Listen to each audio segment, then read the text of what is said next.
Dear student, welcome to SV Rawda. SV Rawda की online classes में आप सभी बच्चों का हार्दिक स्वागत है। आज हम कक्षा 7 सब्जेक्ट हिंदी में लेसन 2 दादी माँ के अभ्यास प्रश्नों पर चर्चा करेंगे, अर्थात अभ्यास प्रश्न करेंगे। पिछली वीडियो में हमने इसी लेसन यानी दादी माँ लेसन के शब्दार्थ किए थे। आज इसी कड़ी में हम इसकी जो अभ्यास प्रश्न है वो हम करने जा रहे हैं। अब कहानी से आगे लेखक को अपनी दादी की याद के साथ साथ बचपन की किन किन बातों की याद आ जाती थी। मैं एक बार क्वेश्चन बोल रहा हूँ, आंसर आपको आगे बताऊंगा। दादा की मृत्यु के बाद लेखक घर की आर्थिक स्थिति खराब क्यों हो गई थी, और दादी माँ के स्वभाव का कौन सा पक्ष आपको सबसे अच्छा लगा और क्यों। आप इन सब प्रश्नों के आंसर आपको मैं बताता हूँ। ये अनुमान और कल्पना वाले हैं, आगे बड़े भाषा की बात भी करेंगे, अनुमान और कल्पना भी करेंगे।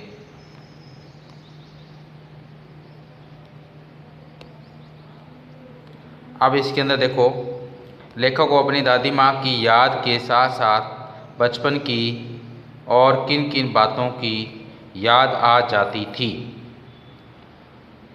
तो ये फर्स्ट क्वेश्चन है कहानी से आगे में।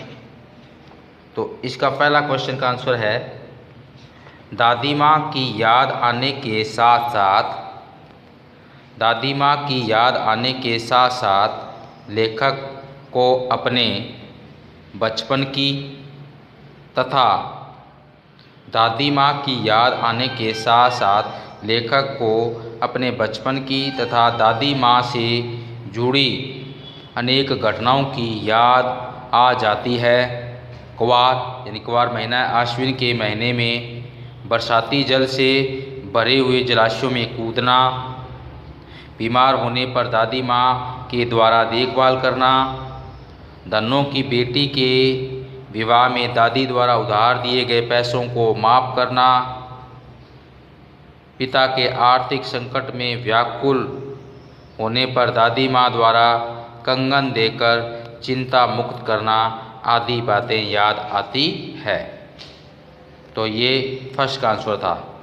एक बार फिर सुन लो, यानी दादी माँ की याद आने के साथ साथ लेखक को अपने बचपन की तथा दादी माँ से जुड़ी अनेक घटनाओं की याद आ जाती है। क्वार यानी आश्विन के महीने में बरसाती जल से भरे जलाशयों में कूदना, बीमार होने पर दादी माँ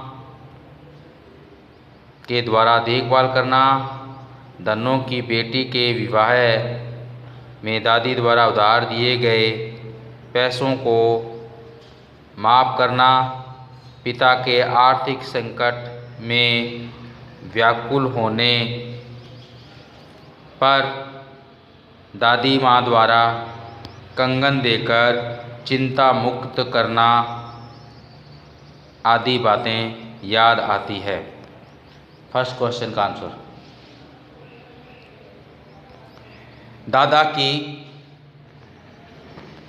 दूसरा प्रश्न है, दादा की मृत्यु के बाद लेखक के घर की आर्थिक स्थिति खराब क्यों हो गई थी।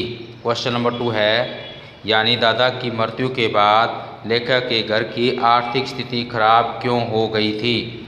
अब इसका आंसर सुनो। 2 नंबर का, दादा की मृत्यु होने पर लेखक के पिता ने दादी के मना करने पर भी उधार पैसे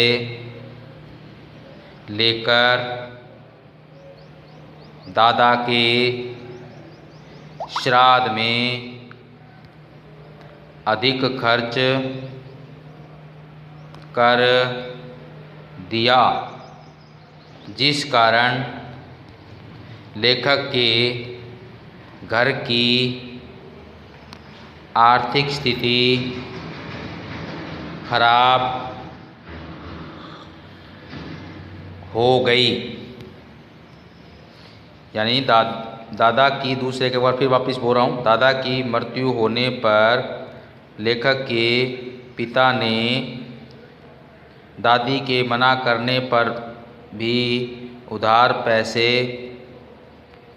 लेकर दादा के श्राद्ध में अधिक खर्च कर दिया, जिस कारण लेखक के घर की आर्थिक स्थिति खराब हो गई।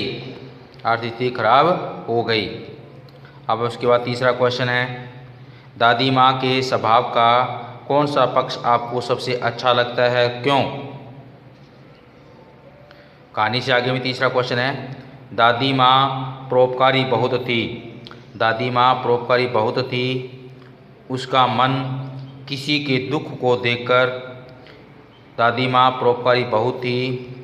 उसका मन किसी के दुख को देखकर पिघल जाता था। लेखक को रामी की चाची धन्नो मिल गई। लेखक को रामी की चाची धन्नो मिल गई,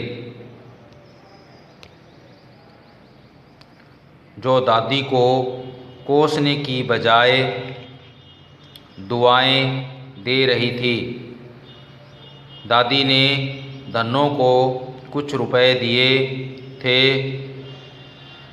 जो वायदे के अनुसार धन्नो को 1 माह बाद ब्याज सहित दादी माँ को लौटाने थे। परंतु ऐसा हो न सका। परंतु दादी ने भी वो पैसे उसको माफ़ कर दिए और 10 रुपये सहायता के रूप में भी और दिए। इससे स्पष्ट होता है कि दादी का हृदय दया और सहानुभूति से पूर्ण था। इससे स्पष्ट होता है कि दादी का हृदय दया और सहानुभूति से पूर्ण था।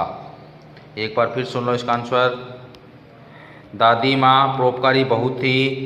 उसका मन किसी के दुख को देखकर पिघल जाता था। लेखक को रामी की चाची धन्नो मिल गई,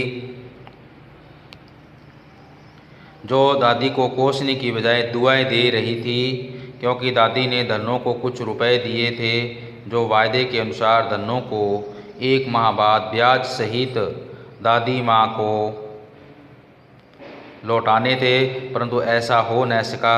परंतु दादी ने भी वो पैसे उसको माफ़ कर दिए और 10 रुपये सहायता के रूप में और दिए। इससे स्पष्ट होता है कि दादी का हृदय दया और सहानुभूति से पूर्ण था। अब कहानी से आगे में फर्स्ट क्वेश्चन है, आपने इस कहानी में महीनों के नाम पढ़े, जैसे क्वार, आषाढ़, माघ। इस महीनों में मौसम कैसा रहता है लिखिए। बस एक ही प्रश्न ये करेंगे लास्ट कहानी से आगे में। कहानी वाले 3 और ये कहानी से। आपके इस कहानी में महीनों के नाम पढ़े, जैसे क्वार, आषाढ़, माघ। इन महीनों में मौसम कैसा रहता है लिखिए। क्वार, इसका आंसर है क्वार अश्विन का महीना वर्षा ऋतु का अंतिम महीना होता है। क्वार अश्विन का महीना वर्षा ऋतु का अंतिम महीना होता है। इस महीने में वर्षा प्राय थम जाती है। मौसम न गर्म होता है न ठंडा होता है। आषाढ़ के महीने में गर्मी का मौसम रहता है और माघ के महीने में ठंड पड़ती है, पाला भी पड़ता है। यानी क्वार, इसका आंसर फिर बोल रहा हूँ, क्वार यानी आश्विन का महीना वर्षा ऋतु का अंतिम महीना होता है। इस महीने में वर्षा प्राय थम जाती है और मौसम न गर्म होता है और न ठंडा होता है। आषाढ़ के महीने में गर्मी का मौसम होता है और माघ के महीने में ठंड पड़ती है और पाला भी पड़ता है। तो प्रिय बच्चों, आज हमने अभ्यास प्रश्नों में कहानी से और कहानी से आगे में एक प्रश्न कर लिया है। आगे के जो प्रश्न बचे हुए हैं, इसके कहानी से आगे में 2 नंबर और अनुमान और कल्पना के और भाषा की बात के, ये क्वेश्चन आंसर हम अगले की वीडियो में करेंगे। आज के लिए इतना ही। धन्यवाद। जय हिंद, जय भारत।